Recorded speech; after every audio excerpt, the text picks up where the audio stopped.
ଶିଆଳି ଲଟା ପ୍ରଭୁ ପ୍ରଭୁ ଏଇ ଶିଆଳି ଲଟାରେ ଶୋଇଥିଲେ। ଜାରା ଶବର ତାଙ୍କୁ ହରିଣ ଭାବି ତାଙ୍କ ପାଦକୁ ତୀର ମାରିଥିଲେ। ଦେଖନ୍ତୁ ଏଇ ହେଉଛି ଶିଆଳି ଲଟା। ଆପଣମାନେ ଦର୍ଶନ କରନ୍ତୁ ଏବଂ ପ୍ରଭୁଙ୍କର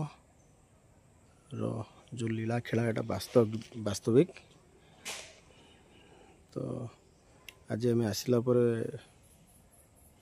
ବହୁତ ଖୁସି ଏବଂ ବହୁତ ଭଲ ଲାଗୁଛି ଠାକୁରଙ୍କ ଜାଗା।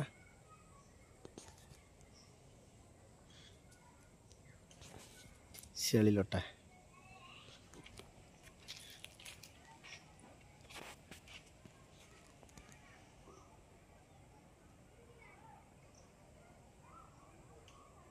ଏଠି ମାଙ୍କ ମନ୍ଦିର, ସାତ ଭଉଣୀ ମାଙ୍କ ମନ୍ଦିର। ଏଠି ଶବର ରାଜା ପୂଜା କରୁଥିଲେ ପ୍ରଥମେ ମାଙ୍କୁ। ଏପଟରେ ମହାଦେବ ବି ଅଛନ୍ତି, ଆପଣମାନେ ଦର୍ଶନ କରନ୍ତୁ। ମହାଦେବ ବି ଏଠି ଅଛନ୍ତି।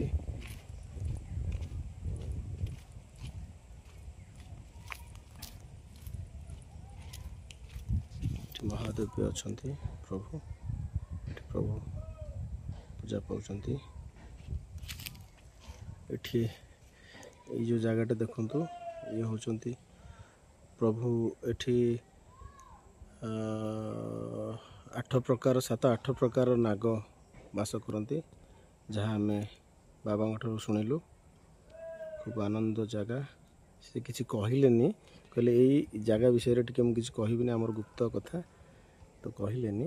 କିନ୍ତୁ ଦେଖନ୍ତୁ ବହୁତ ସୁନ୍ଦର ଜାଗା, ପ୍ରଭୁଙ୍କ ଜାଗା। ଏଟା ଶାନ୍ତିପ୍ରିୟ ଜାଗା, ଖୁବ୍ ସୁନ୍ଦର।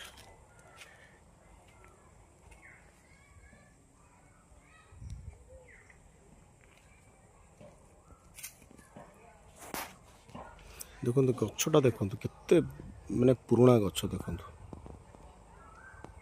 କେତେ ପୁରୁଣା ଗଛ, କେତେ ବଡ଼ ଗଛ। ଦେଖନ୍ତୁ ମୋବାଇଲଟା ବୁଲେଇକି ଦେଖାଉଛି, ଆପଣ ଟିକେ ଭଲସେ ଦେଖନ୍ତୁ। କିମ୍ବଦନ୍ତୀ କୁହେ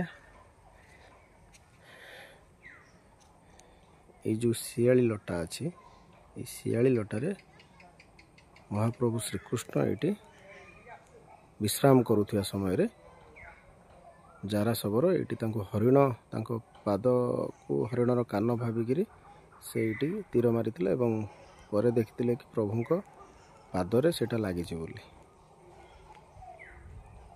ଜୟ ଶ୍ରୀକୃଷ୍ଣ।